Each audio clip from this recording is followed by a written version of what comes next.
வணக்கம், welcome back to ஜாஸ் Tamil YouTuber. உங்களுக்கு ஆன்மீகம் சம்பந்தப்பட்ட தகவல்கள் பிடிக்கும்னா நம்ம சேனலை மறக்காம சப்ஸ்கிரைப் பண்ணிக்கோங்க. இன்னைக்கு இந்த பதிவில் நம்ம பார்க்க போறது, நாளைய தினம் பாத்தீங்கன்னா ஆனி மாசத்துல வரக்கூடிய வளர்பிறை ஏகாதசி. இந்த ஆனி மாசத்துல வரக்கூடிய வளர்பிறை ஏகாதசியோட சிறப்புகள் பத்தியும், இந்த ஏகாதசியில நம்ம பெருமாளை எப்படி வழிபாடு பண்ணணும் அப்படிங்கறத பத்தியும், இந்த வளர்பிறை ஏகாதசியில நம்ம பெருமாளுக்கு சொல்லி வழிபட வேண்டிய ஒரு மந்திரமுமே இன்னைக்கு இந்த பதிவுல நம்ம தெரிஞ்சுக்க போறோம். அந்த மந்திரம் என்ன, அதை நம்ம எப்படி சொல்லி வழிபாடு பண்ணணும் அப்படிங்கறத நீங்க தெரிஞ்சுக்கணும்னா தொடர்ந்து பதிவை பாருங்க. அதுக்கு முன்னாடி உங்களுக்கு ஆன்மீகம் சம்பந்தப்பட்ட தகவல்கள் பிடிக்கும்னா நம்ம சேனலை மறக்காம சப்ஸ்கிரைப் பண்ணிக்கோங்க. இப்ப வாங்க நம்ம வீடியோக்குள்ளார போயிடலாம். திருப்பார்கடலை கடைஞ்சு அமுதம் எடுத்தப்ப தேவர்களும் அசுரர்களும் அயராது பாடுபட்டாங்க. அப்ப ஏகாதசி திருநாள்ல தான் அமிர்தம் வெளிப்பட்டுச்சு. அந்த அமிர்தத்தை மறுநாள் துவாதசி அன்னைக்கு தேவர்களுக்கு பகிர்ந்தளிக்கப்பட்டுச்சு. அதனால ஏகாதசி அன்னைக்கு விரதம் அனுஷ்டிக்கிறது ரொம்ப ரொம்ப உகந்தது.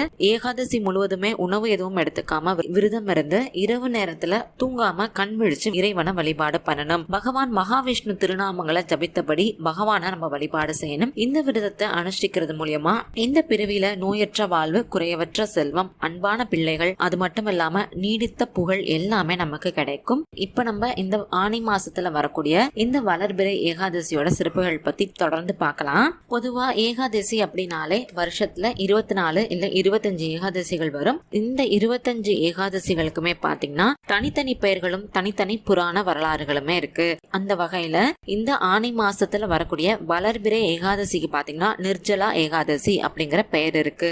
மகாபாரதத்துல பஞ்ச பாண்டவர்கள ஒருவரான பீமனை வியாசர் இந்த ஆனி மாசத்துல வரக்கூடிய வளர்பிறை ஏகாதசியோட சிறப்புகள் பத்தியும், அந்த வளர்பிறை ஏகாதசியில விரதம் இருக்கிறது மூலியமா கிடைக்கக்கூடிய பலன்கள் பத்தியும் சொன்னாரு. பீமனும் பாத்தீங்கன்னா வியாசர் சொன்ன மாதிரி இந்த விரதத்தை கடைபிடிச்சாங்க. பீமன் இந்த விரதத்தை கடைபிடிச்சதுனால இந்த விரதத்துக்கு பீம ஏகாதசி அப்படிங்கிற ஒரு பெயருமே இருக்கு.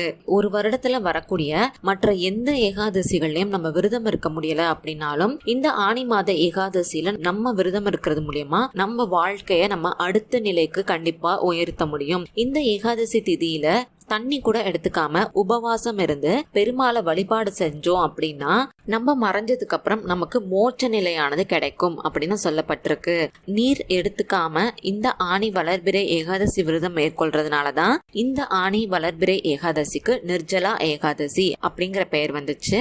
ஆனி வளர்பிறை ஏகாதசி தினமான நாளைய தினம் நீங்க அதிகாலையிலேயே எழுந்து குளிச்சுட்டு உங்க வீட்டு பக்கத்துல இருக்கக்கூடிய பெருமாள் கோவிலுக்கு போய் பெருமாளை வழிபாடு செஞ்சுட்டு வீட்டுக்கு வந்துருங்க. அதுக்கப்புறம் உங்க வீட்டுல இருக்கக்கூடிய பெருமாள் படத்துக்கு வாசனை மிக்க பூக்களால அலங்காரம் செஞ்சு தீபம் ஏற்றி வழிபாடு செஞ்சுக்கோங்க.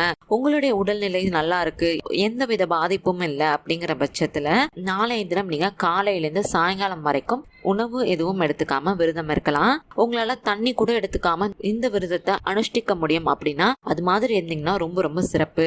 நிர்ஜலா ஏகாதசி அப்படின்னு சொல்லப்படக்கூடிய ஆனி மாத வளர்பிறை ஏகாதசி தினமான நாளைய தினம் புண்ணிய நதிகள்ல நீராடுறது ரொம்ப சிறந்த பலன்களை நமக்கு தரும். அது மட்டும் இல்லாம நம்ம எல்லா விதமான தானங்கள் செஞ்ச பலனையும் இது நமக்கு கொண்டுட்டு வந்து சேர்க்கும். இதோட சேர்த்து நம்ம முற்பிறவியில செஞ்ச பாவங்கள் எல்லாமே போக்குறதுக்கான ஒரு சிறந்த வழிபாடா இந்த வழிபாடு சொல்லப்பட்டிருக்கு.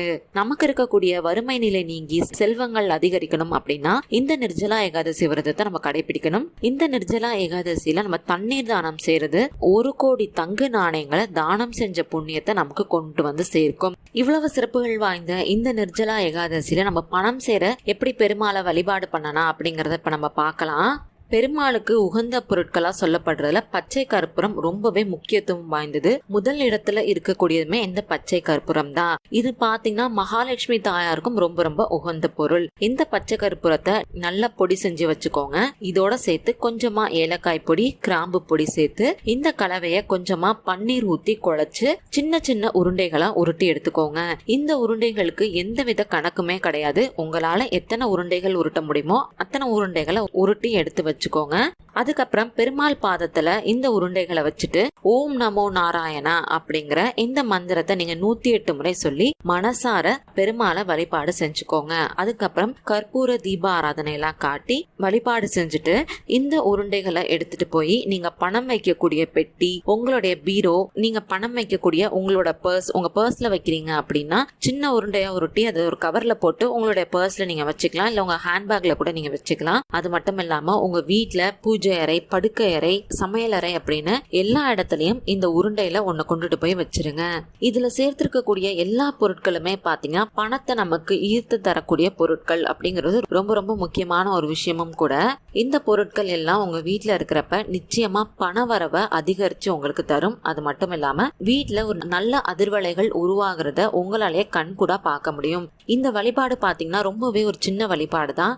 எந்த ஒரு வழிபாடோ பரிகாரமோ செஞ்சாலும் முழு மனசோட நம்பிக்கையோட செஞ்சால் மட்டும்தான் அதுக்கான முழு பலனும் நமக்கு கிடைக்கும். அப்படிங்கறதுனால நாளை தினம் வரக்கூடிய இந்த ஆனி மாத வளர்பிறை ஏகாதசியில இந்த வழிபாடு செஞ்சு உங்களுக்கு இருக்கக்கூடிய பண கஷ்டங்கள் எல்லாத்தையும் நிவர்த்தி செஞ்சுக்கோங்க. இந்த வழிபாடை நீங்க நாளை தினம் செய்யறது மூலியமா கண்டிப்பா உங்களுடைய வாழ்க்கையில ஒரு நல்ல மாற்றத்தை உங்களாலே உணர முடியும் அப்படிங்கிற கருத்தோட இன்னைக்கு இந்த பதிவை நான் நிறைவு செய்றேன். உங்களுக்கு இந்த பதிவு பயனுள்ளதா இருந்துச்சு நீங்க நினைச்சீங்கன்னா மறக்காம லைக் பண்ணி, ஷேர் பண்ணி, கமெண்ட் பண்ணுங்க. அது மட்டும் இல்லாம உங்களுக்கு ஆன்மீகம் சம்பந்தப்பட்ட எந்த மாதிரியான பதிவுகள் வேணும்னு நினைக்கிறீங்களோ நம்ம சேனலோட மெயில் ஐடியிலயோ இல்ல கீழே இருக்க கமெண்ட் பாக்ஸ்ல எனக்கு தெரியப்படுத்துங்க. அந்த மாதிரி பதிவுகளை வரக்கூடிய நாட்கள்ல நான் தரேன். நன்றி, வணக்கம்.